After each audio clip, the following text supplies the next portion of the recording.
So ఈ couple of days తర్వాత అసెంబ్లీలో జరిగిన పరిణామాలు కానీ లేకుంటే బయట జరుగుతున్న పరిణామాలు కావచ్చు, జస్ట్ అలా షేర్ చేసి మాట్లాడదామనే ఉద్దేశంతో ఈ వీడియో పెట్టడం జరుగుతుంది.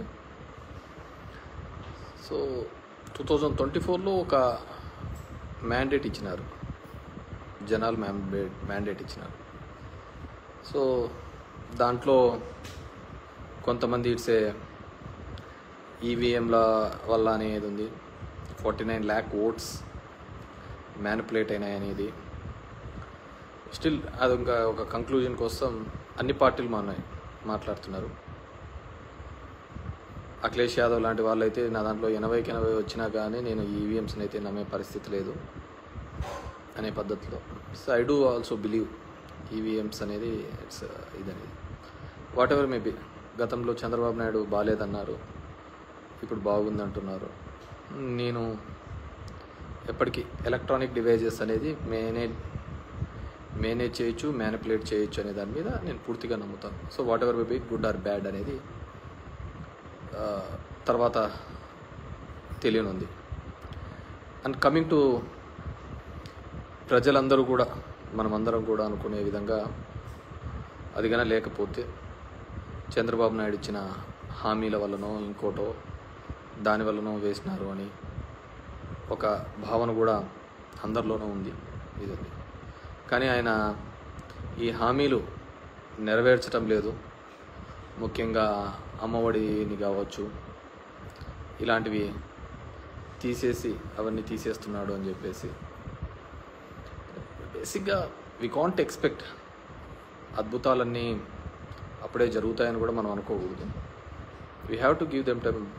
ఈ ఇయర్ ఎండ్ వరకు కూడా టైం ఇవ్వాలి. ఎందుకంటే వాళ్ళు సంపద సృష్టించి కదా తర్వాత ఇస్తామనేది, ముందైతే ఇస్తామని ఏం లేదు. సంపద సృష్టించడానికన్నా మనం టైం ఇవ్వాలి కదా.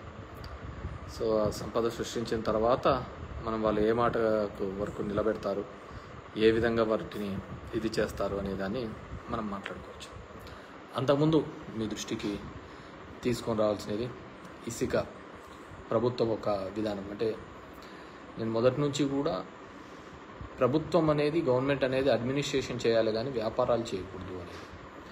దాంట్లో 2 బిగ్ మిస్టేక్స్ వచ్చి, ఒకటి ఇసుక, మందు. ఆ 2 వ్యాపారాలు గవర్నమెంట్ చేయాల్సిన వ్యాపారాలు కాదు, అది థర్డ్ పార్టీ చేయాల్సిన వ్యాపారాలు. మనం అడ్మినిస్ట్రేషన్ చేయాలి. దానివల్లనే మొత్తం చెడంతా మూట కట్టుకున్నామనే ఒక అపవాదం ఉంది. స్టిల్ ఈ గవర్నమెంట్ కూడా అదే కంటిన్యూ చేస్తుంది. వాళ్ళు ఏదైతే మారుస్తామన్నారో వాటిని మార్చకుండా తిరిగి అదే కంటిన్యూ చేయడం జరుగుతుంది. ఇట్స్ వాళ్ళ ఇది. ఇసుక అనేది ఉచితం అన్నారు, అది ఏ విధంగా దొరుకుతుంది మనందరికీ తెలిసింది. బట్ మేబీ ప్రజల చేత ఎన్నుకోబడి ఉంటే we have to give time for them.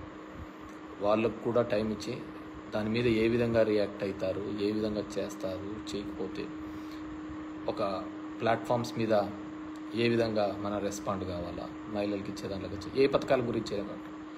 So దాని గురించి మనం పెద్దగా ఆలోచించాల్సిన అవసరం లేదు. దాని గురించి ఇది అనేది నా ఫీలింగ్. అయితే నేనైతే ఈ ఇయర్ ఎండ్ వరకు కూడా వాళ్ళకు ఇవ్వాలి, టైం ఇవ్వాలి.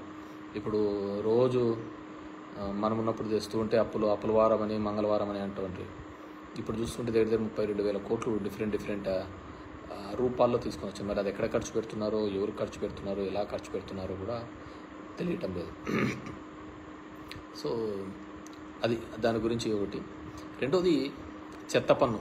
అప్పుడు వేసినప్పుడు చెత్త పన్ను వేసినందుకు చెత్త ముఖ్యమంత్రి అని కూడా మాట్లాడడం జరిగింది. చెత్త పన్ను అనేది చెత్తను కలెక్ట్ చేసుకోవడానికి ఖచ్చితంగా ప్రపంచ దేశాల్లో కావచ్చు, ఏ దేశంలో కూడా శానిటేషన్ బాగుండాలి అంటే ఖచ్చితంగా ఆ చెత్తను కలెక్ట్ చేసుకోవడానికి ఎవరికో ఒకరికి అప్పచెప్పాలి. లేదంటే నువ్వు తీసుకొని పోయి డంప్ యార్డ్లో వేయలేము కదా, మనం అంతా చెత్త తీసుకొని పోయి. సో దాని ఒక మెకానిజం ఉండాలి. సో ఆ రోజు ప్రతిపక్షంలో ఉన్నప్పుడు వాళ్ళు మాట్లాడినారు ఆ విధంగా వేయకూడదని. కానీ ఇప్పుడు మళ్ళీ వేయచ్చు, అది చెయ్యొచ్చు అనే పద్ధతిలో వాళ్ళు కూడా ఇంప్లిమెంట్ చేస్తున్నట్టు. పవన్ కళ్యాణ్ గారు కూడా అది మళ్ళీ ఎక్కడో ఇంప్లిమెంట్ చేస్తున్నట్టు నేను చూశాను. వెదర్ అది కరెక్టా తప్ప అని కూడా నాకు తెలియదు. కానీ ఖచ్చితంగా చెత్త కలెక్ట్ చేయడంలో మాత్రం నేను అప్పుడు సమర్థిస్తున్నాను, ఇప్పుడు సమర్థిస్తున్నాను. అది పవన్ కళ్యాణ్ గారు అది వేసి ఉన్నా కానీ అది కరెక్టే. ఎందుకు అంటే ఖచ్చితంగా నీ ఇంటి చెత్తను నువ్వు తీసుకొని పోయి డంప్ యార్డ్లో వేయలేవు. ఎవరో థర్డ్ పార్టీ తీసుకోవాలా, తీసుకొని పోయి అది తడి చెత్త పొడి చెత్తగా వేరు చేయాలా, దాన్ని సాగ్రిగేట్ చేసుకొని తీసుకోకపోతే దానివల్ల ఏదైనా ఉపయోగం ఉంటుంది. సో దాన్ని ఆ రోజు వాళ్ళు ప్రతిపక్షంలో రాజకీయంగా వాడుకోవచ్చు, కానీ ప్రజల శ్రేయస్సు కోసం అయితే దట్స్ బెటర్. లేకుంటే మొత్తం చెత్త అంతా తీసుకొని పోయి కాలువలలో వేస్తారు, ఇంటి ముందర వేస్తుంటారు, దానివల్ల రోగాలు ఇవి తప్ప వేరేది ఏది రాదు. సో అది ఆ రోజు వాళ్ళకి తెలియకపోయి ఉండొచ్చు, తెలిసి ఉండొచ్చు, కానీ రాజకీయంగా ఏదో ఒకటి నింద అనేవి వేస్తుండే ఇప్పుడు మళ్ళీ ఇంప్లిమెంట్ చేస్తున్నారని నేను అనుకుంటున్నాను. ఆ విధంగా చేస్తేనే దానివల్ల ఉపయోగం ఉంటుంది. రెండోది వచ్చి ద మెయిన్ వచ్చి రీసర్వేకి అదేదో జరిగిపోతుందని వద్దు అని చంద్రబాబు నాయుడు చెప్పినారు, అవన్నీ క్యాన్సిల్ చేస్తున్నాను, క్యాబినెట్ అప్రూవ్ అన్నారు, మళ్ళీ నిన్న చూస్తే మళ్ళీ అది కంటిన్యూ చేస్తున్నామని చెప్పడం జరుగుతుంది. రీసర్వేకి సంబంధించి నిర్మలా సీతారామన్ తన బడ్జెట్ స్పీచ్లో కూడా చెప్పడం జరిగింది. ఇవి కొన్ని రిఫార్మ్స్ తీసుకొని రాకపోతే కష్టమని, పట్టణ ప్రాంతాల్లో అయితే GIS అని, జియోగ్రఫికల్ ఇండికేషన్ సిస్టమ్ అని, ఇక్కడైతే రీసర్వే అని, టైటిలింగ్ యాక్ట్ అని ఇలాంటివి తీసుకొని రావాలని, అప్పుడైతేనే మేము కొద్దిగా లోన్స్ ఇవ్వగలుగుతామనే పద్ధతిలో వాళ్ళు మాట్లాడడం జరిగింది. సో ఎందుకు నేను చెప్తున్నానంటే, ఉదాహరణకు మా అనంతపూర్ జిల్లా లాంటి జిల్లాల్లో సర్వే నెంబర్ 50 ఉదాహరణకు ఉంటే ఆ 50లో ఉండాల్సినది 70 ఎకరాల ఎక్స్టెంట్ అయితే 150 ఎకరాలకు పాస్బుక్లు ఉంటాయి. దాంట్లో ఎవడు భూమి మీద ఉన్నాడో, ఎవడు బ్యాంకు లోన్ కోసం దొంగ పాస్బుక్లు పెట్టుకున్నాడో కూడా ఎవరికి తెలియదు. ఆ విధంగా మా జిల్లాలో దగ్గర 25 లక్షల ఎకరాలకు ల్యాండ్ కంటే ఎక్కువ పాస్బుక్స్ ఉన్నాయి. అవన్నీ ఫిల్టర్ కావాలి, అవన్నీ క్లియర్ కావాలంటే ఖచ్చితంగా రీసర్వే తప్ప వేరే దారే లేదు. అది 100 years బ్యాక్ మనకు ఒకసారి రీసర్వే జరిగింది బ్రిటిష్ కాలంలో, మళ్ళీ ఇప్పుడు రీసర్వే జరుగుతుంది. అంటే భూమి ఎంతైతే ఉన్నామో, ఫీల్డ్ లెవెల్లో ఎంతైతే భూమి ఉంటుందో వాటిని గుర్తించి చేయడం. కానీ పొలిటికల్గా వాడుకొని వాటిని ఆ విధంగా చేయకూడదు, రీసర్వే అనేది నిలిపేస్తాము, దీనివల్ల అందరికీ ఇదని, మీ భూములన్నీ జగన్మోహన్ రెడ్డి తీసేసుకుంటాడని ఒక నెగిటివ్ ప్రచారం అయితే మొదలు పెట్టడం జరిగింది. ఏ విధంగా తీసుకుంటాడు జగన్మోహన్ రెడ్డి? పేదలకు ఇచ్చిన భూములే రిజిస్ట్రేషన్ చేసి ఇచ్చినాడు. అలాంటిది ఏ విధంగా తీసుకుంటాడు అనేది కూడా ఆలోచించలేరు అనుకుంటే డెఫినెట్గా నిజం నోరు దాటే లోపల అబద్ధం ఊరంతా చుట్టేసుకొని వచ్చినట్టు జరగాల్సిన నష్టం జరిగిందనేది అందరి యొక్క భావన. కానీ రీసర్వే లాంటివి డెఫినెట్గా ఇట్స్ అ రిఫార్మ్, అలాంటివి జరిగే తీరాలి. ఎందుకంటే దానికి గవర్నమెంట్ షూరిటీగా ఉంటుంది నీ టైటిల్కి. దానివల్ల 95% సివిల్ పంచాయతీలు, సివిల్ కోర్టులో డిస్ప్యూట్స్ అన్నీ తెగిపోతాయి. ఫీల్డ్ మీద భూమి లేకుండా చాలా పాస్బుక్స్, ఇప్పుడు మా జిల్లా చూస్తే 50 లక్షల ఎకరాలకు ఉదాహరణకు భూమి ఉంటే ఫీల్డ్ లెవెల్లో 75 లక్షల ఎకరాలకు పాస్బుక్లు ఉన్నాయి. సో అవన్నీ ఫిల్టర్ ఏ విధంగా అవుతాయి? కాబట్టి వాటన్నిటినీ కూడా ఏ విధంగా చేస్తారు అని అంటే మళ్ళీ రీసర్వే ద్వారానే అవన్నీ రెక్టిఫికేషన్ అనేది కావడం జరుగుతుంది. లీగల్ డిస్ప్యూట్స్ అన్నీ పోవాలి అంటే, కానీ దానిలకు కూడా తప్పు పట్టడం జరిగింది.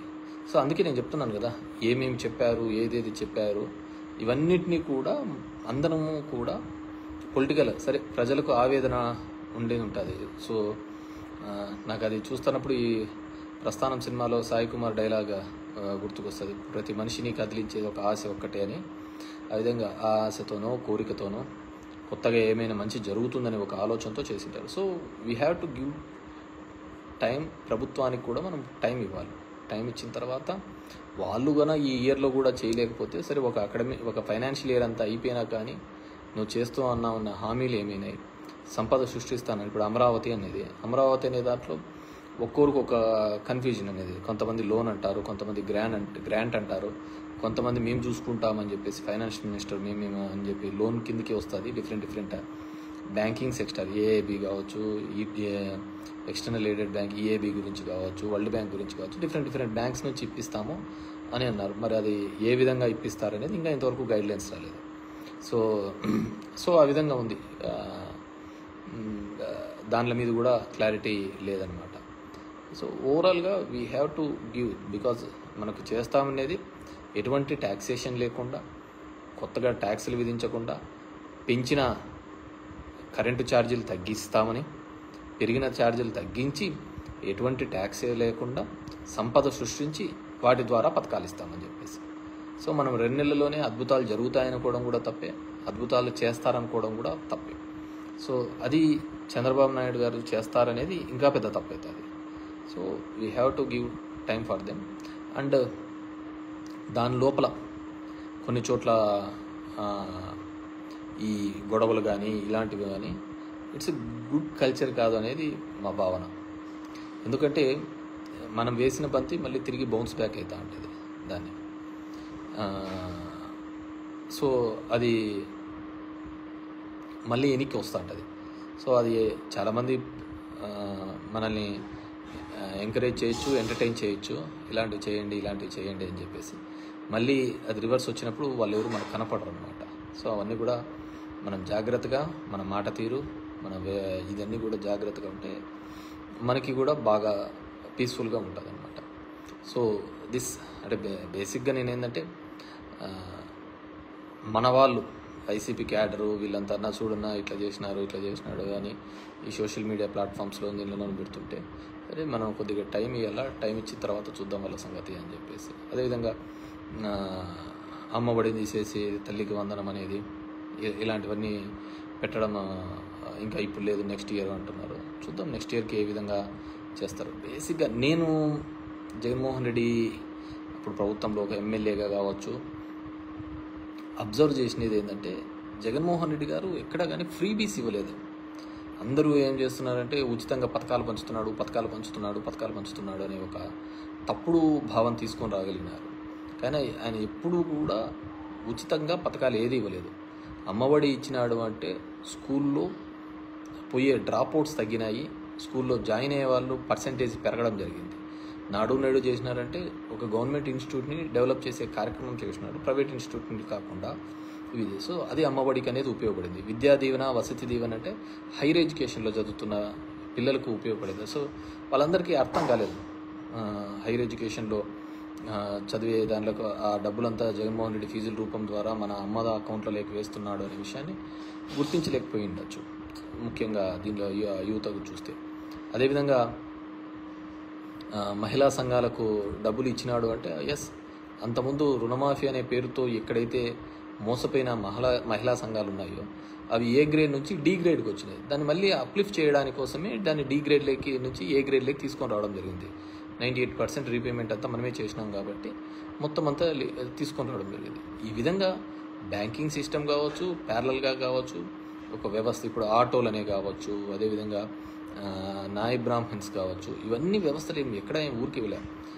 ఈ కుల వృత్తులు ఇవన్నిటినీ కూడా ముందుకు తీసుకొని అంతరించిపోతున్న దానికి ఇప్పుడు నేతన్న నేస్తం కావచ్చు, ఇవన్నీ కూడా అంతరించిపోతున్న ఒక వృత్తిని బతికించడం కోసం చేసిన ఒక ప్రయత్నం అంతే. సో దాన్ని అన్నింటినీ ఉచితంగా పనిచేస్తున్నాడు అని చెప్పిన అంతకంతే మించి పంచుతున్నాడు అనేది.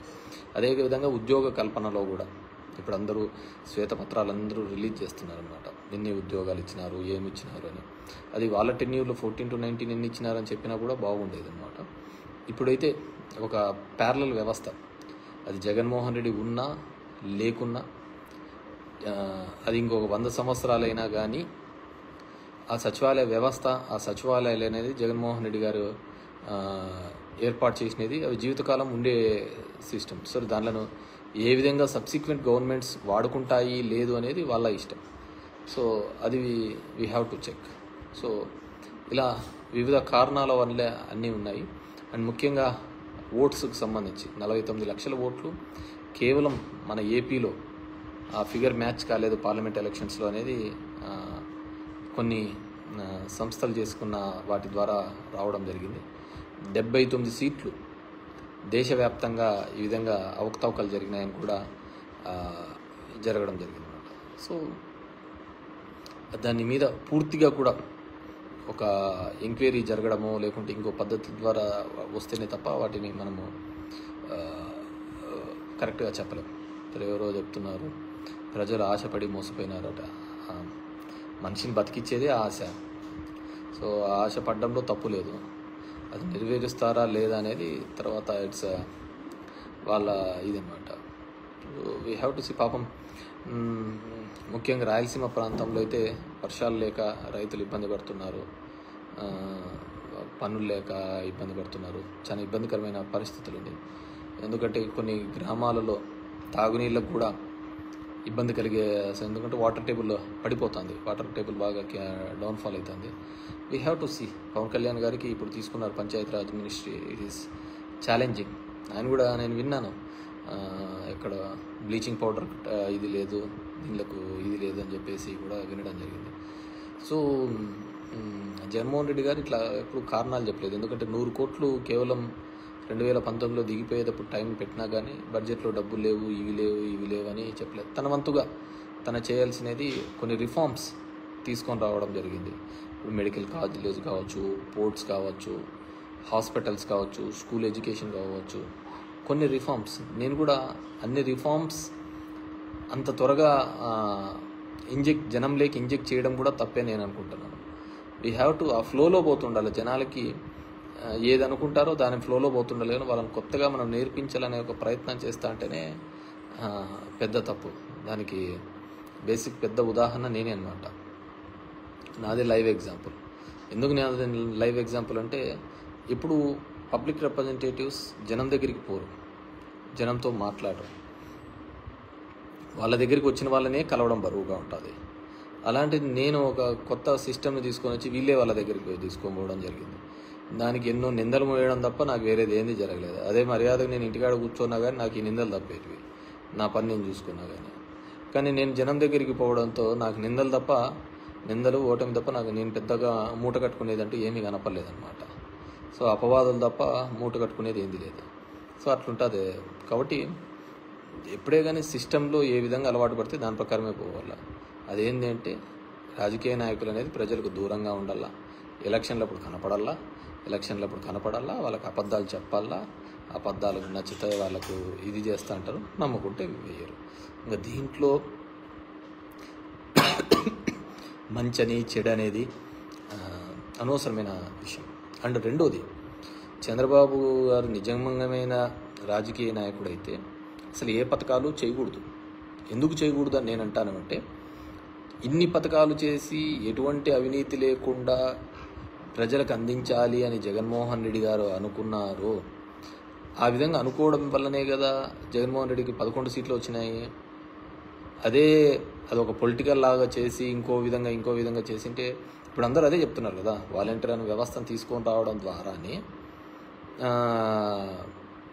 పార్టీకి దానికి దూరం అయిపోయింది అనేది అందరి యొక్క భావన. సో వాలంటీర్ వ్యవస్థ ద్వారా అవినీతి లేకుండా చేయాలి అనేది జగన్మోహన్ రెడ్డి యొక్క ఆలోచన. అది నచ్చలే జనాలకు. లేదు, మేము ఇలాగే తిరగల్లా, మేము అందరి రాజకీయ నాయకుల ఇళ్ళ దగ్గరికే పోవల్లా, తిరగల్లా, ఇవ్వల్లా, మమ్మల్ని సతాయించల్లా, అప్పుడు కానీ మాకు ప్రభుత్వం నుంచి అందకూడదు అనే పద్ధతిలో ఆలోచించినారు.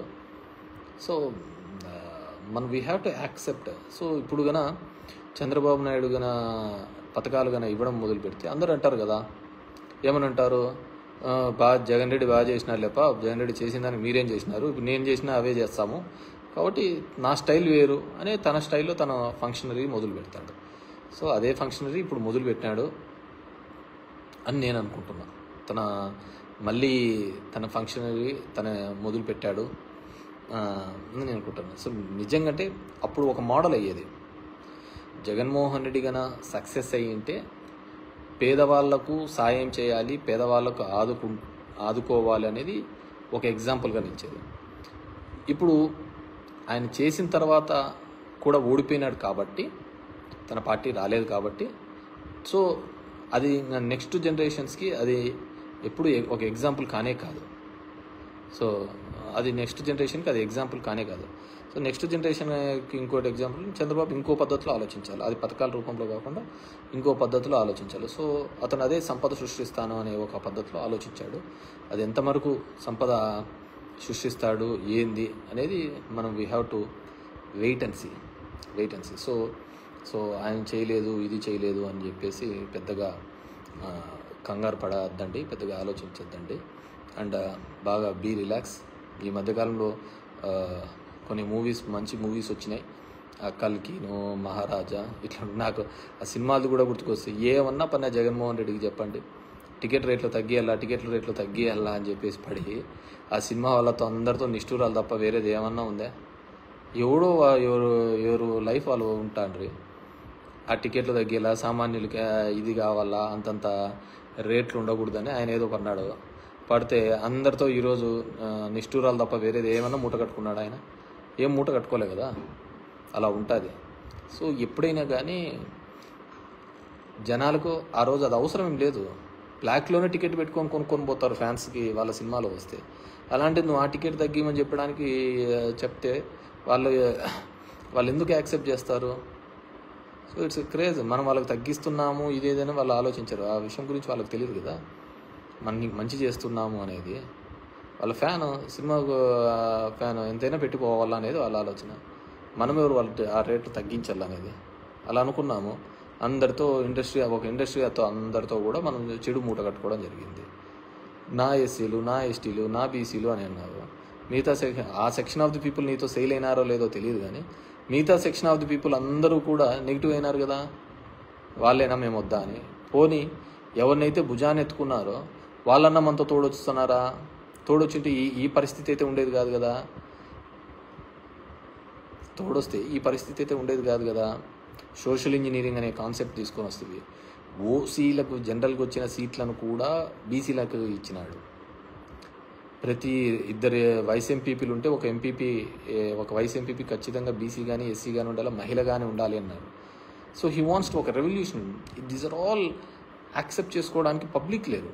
పబ్లిక్ ట్రెడిషనల్గా వచ్చే పద్ధతినే యాక్సెప్ట్ చేశారు తప్ప ఇవన్నీ వాళ్ళు యాక్సెప్ట్ చేసుకోవాలా అనే పద్ధతికి ఆలోచించుకోలేదు. అరే మన కోసం ఆలోచిస్తున్నాడు, నా బీసీ, నా ఎస్సీ, నా ఎస్టీ మా గురించి ఒకరు ఆలోచిస్తున్నారు అనేది ఆలోచించలేదు. సో ఇట్స్ వర్టికల్లీ పార్టీ లైన్లో డివైడెడ్గా ఉన్నప్పుడు అవన్నీ ఆలోచించలేదు.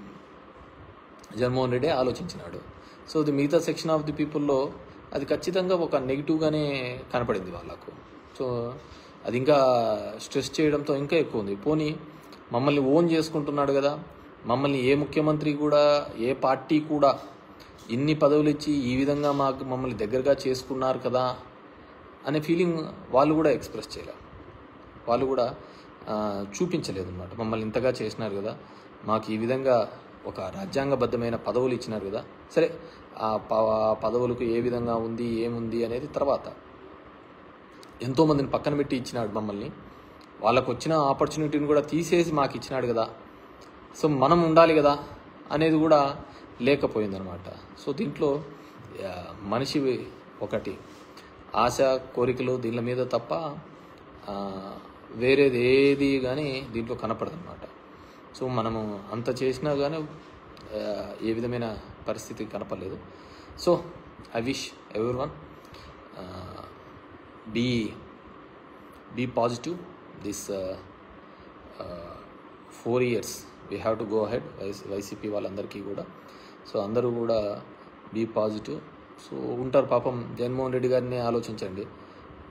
ఇంట్లో వాళ్ళు అతన్ని ఇబ్బంది పెడుతూ, బయట చంద్రబాబు నాయుడు ఇబ్బంది పెడుతూ, పైన బీజేపీ ఇబ్బంది పెడుతూ, ప్రతి ఒక్కరూ ఏదో విధంగా అతన్ని క్రష్ చేయాలా అని వాళ్ళ అహాన్ని చూపించుకోవాలని ఒక ప్రయత్నం చేస్తున్నారు. So at this point of time మనమందరం కూడా వైసీపీ పార్టీకి ఆయనకు తోడుగా ఉండాల్సిన బాధ్యత. నాకు తెలిసి ఆయన ఎవరికే కానీ తెలిసి అయితే నష్టం జరిగిండదు. సో డెఫినెట్గా ఒక పొలిటికల్ డ్రివన్ తప్ప, రాజకీయంగా తీసుకోకపోవడం తప్ప ఆయన అన్నీ కూడా ప్రతి ఒక్కరికి కూడా మంచి చేసే ఒక ప్రయత్నమే చేసినాడే తప్ప ఎక్కడే కానీ నెగిటివ్ చేయలేదు. ప్రతి ఒక్కరికి మంచి చేయాలనే ఒక ఆలోచన తప్ప వేరేది ఏం చేయలేదు. సామాన్యుల వరకు కూడా ఒక మంచి చేయాలనే ఒక ఆలోచన తప్ప వేరేది ఏం చేయలేదు. సరే ఉండొచ్చు, రాజకీయంగానే చూసుకోలేదు. ఇప్పుడు ఎఫ్పీ షాప్స్ ఉన్నాయి ఒక పల్లెలో, ఒక గ్రామంలో. ఎఫ్పీ షాప్ అంటే ఆ ఊర్లో ఉన్న పెద్ద లీడర్ దగ్గరకు ఉంటుంది. అది జనాలందరూ అతని దగ్గరికి పోతుంటారు, లైన్లో నిలబడుతుంటారు, తెస్తుంటారు. జగన్మోహన్ రెడ్డి ఒక కొత్త పద్ధతి తీసుకొని వచ్చినాడు. ఒక వ్యాన్ పెట్టాలని, అది ఇంటింటికి పోయి ఇవ్వాలని. సో అక్కడ అతను బాధపడినాడు, వీళ్ళకు సాటిస్ఫాక్షన్ లేదు. అలా మల్టిపుల్ రీజన్స్తో ఈ విధంగా ఉంది. So that's it for now. So అందరినీ కూడా be positive and we have to అందరం కూడా జగన్మోహన్ రెడ్డి గారికి తోడుగా ఉందాం, అండగా ఉందాం. అతన్ని అన్ని విధాలుగా కూడా ఇబ్బంది పెట్టే ప్రయత్నాలు చేస్తూ ఉంటారు ఎమ్మెల్యే క్యాండిడేట్స్కి. రాజకీయంగా ప్రతి గ్రామంలోనూ, ప్రతి ఊర్లోనూ, ప్రతి వార్డులలోనూ కూడా ఇబ్బంది పెట్టాలా అనే ఒక ఆలోచన విధానంతో చూస్తుంటే ఇప్పుడు ఒక కొత్త ట్రెండ్ వస్తుందన్నమాట. మామూలుగా రాజకీయ నాయకులు కొట్లాడుకుంటూ ఉంటారు, అయిపోతూ ఉంటుంది. ఇప్పుడు అదంతా అయిపోయిన తర్వాత దానికి సంబంధించిన అధికారులను కూడా ఐఏఎస్లను వీళ్ళను అప్పుడైతే ఎవరైతే ఉన్నారో వాళ్ళను కూడా కంప్లైంట్లు పెట్టాలా, కేసులు పెట్టాలనే ఒక ఆలోచన చేస్తున్నారు. So we have to wait and see. నాకు అనిపిస్తూ ఉంటుంది అదంతా దేశంలోని దరిద్రాలకు అన్నిటికీ కూడా రాజకీయ నాయకులైన కారణము. దెర్ ఆర్ మెనీ సిస్టమ్స్ ఉన్నాయి కదా, వ్యవస్థలు చాలా ఉన్నాయి కదా, కానీ ఎందుకు ఒక రాజకీయ నాయకుడు మాత్రమే దీనికి వస్తాడు అంటే 5 ఏళ్ళకి ఒకసారి ఓట్లకు వస్తున్నాడని ఆ విధంగా ఉంటుంది. ఇప్పుడు if you look in to the 4 pillars అనుకుంటే జ్యుడిషియరీ కావచ్చు, మీడియా కావచ్చు, ఎగ్జిక్యూటివ్ కావచ్చు, కాన్స్టిట్యూషనల్ పొలిటికల్ కావచ్చు, ఏదైనా కావచ్చు, దీనిలో కేవలం ఒకటిదే తప్పు ఉందంటారా? I don't think so. కింద నుంచి పబ్లిక్ దగ్గర నుంచి పై వరకు ప్రతి ఒక్కరిది ఏదో ఒక సందర్భంలో వాళ్ళ ఆశ, వాళ్ళ కోరికల మీద, అది కులం మీదనో, మతం మీదనో, అవకాశవాదం మీదనో, ప్రతి ఒక్కదాని మీద ఏదో విధంగా రన్ అవుతానే ఉందన్నమాట. సో ఇవన్నిటినీ కూడా అండ్ ఫ్యాక్షనిజం పెరుగుతుందని ఎవరో పెట్టారు, పురుషోత్తం అంట. ఎస్, డెఫినెట్గా ఇవన్నీ కూడా ఫ్యాక్షనిజానికి తోడుగు అయ్యేటివే. ఒకరికొకరి మీద ఒకటి కలిసి వచ్చి ఫ్యాక్షనిజానికి ఇంకో విధంగా ఒక అన్రెస్ట్ వచ్చిందనుకో, అన్రెస్ట్ వచ్చినప్పుడు డెఫినెట్గా అందరూ రివోల్ట్ అవుతారు, అందరూ రోడ్ల మీదకి వస్తారు. ఆ రోడ్ల మీదకి వచ్చినప్పుడు, ఆ రివోల్ట్ వచ్చినప్పుడు డెఫినెట్గా నో వన్ కెన్ స్టాప్ అనమాట. ఎందుకంటే మనం చూసాం ఈ దేశంలో ఉల్లిగడ్డల రేట్లు పెరిగినప్పుడు కూడా ప్రభుత్వాలు పడిపోయిన దేశం ఉంది అనమాట. కాబట్టి ప్రతి ఒక్కటి కూడా అదే విధంగానే ఉంటుంది. దీంట్లో మంచికి చెడుకు లేదు, కేవలం స్వార్థానికి, ఆశకు, కోరికలకు తప్ప దీంట్లో వేరే ప్లేస్ లేదనమాట ఎక్కడ కానీ. సో దాన్ని బట్టి మనం కూడా పోతూ ఉంటే బాగుంటుంది. So I wish all the best. So చాలా రోజులైన తర్వాత కానీ ఒక ఇది అండ్ అందరికీ నేను కోరుకునేది ఒకటే, don't expect much from Chandrababu Naidu. ఏదో ఆయన చెప్పిన పథకాలని రాత్రికి చేసేసి అద్భుతాలు చేస్తాడు అని చెప్పేసి మనంగా అనుకోవాల్సిన అవసరం లేదు. ఎందుకు చెప్తున్నానంటే డెఫినెట్గా గతంలో అతను ఎప్పుడు చేసిన దాఖలాలు లేవు. అండ్ జగన్మోహన్ రెడ్డికి జరిగిన తర్వాత 11 సీట్లు ఇచ్చిన తర్వాత, ఇన్ని పథకాలు ఇంత మంచి అవినీతి లేకుండా జరిగిన తర్వాత 151 నుంచి 11 సీట్లకు తీసుకొని వచ్చిన తర్వాత ఇంకే రాజకీయ నాయకుడికైనా సరే కొద్దిగానే ఆలోచన ఉంటే అతను ఖచ్చితంగా ఇలాంటి పథకాలు ఏవే కానీ చెయ్యడు. ఎందుకంటే అన్ని చేసినా కానీ జగన్మోహన్ రెడ్డికి ఏం చేశారు అనే ఒకటే బిగ్ క్వశ్చన్ మార్క్. సో కాబట్టి ఎవరే కానీ నాకున్న అంచనా ప్రకారం అయితే ఎవరు చేరు. ఏదో ఎలక్షన్లకు 2 నెలల ముందు వస్తూ ఉంటారు, నీకు ఏది ఇష్టమైతే అది ధర్మవరానికి సముద్రం కావాలంటే తీసుకొని వస్తామంటారు, ఇంకోటి కావాలంటే తీసుకొని వస్తాం, అట్లేదో మాటలు చెప్తా అంటారు, పోతా అంటారు. సో దట్స్ పీపుల్స్ అన్నమాట. Thank you very much.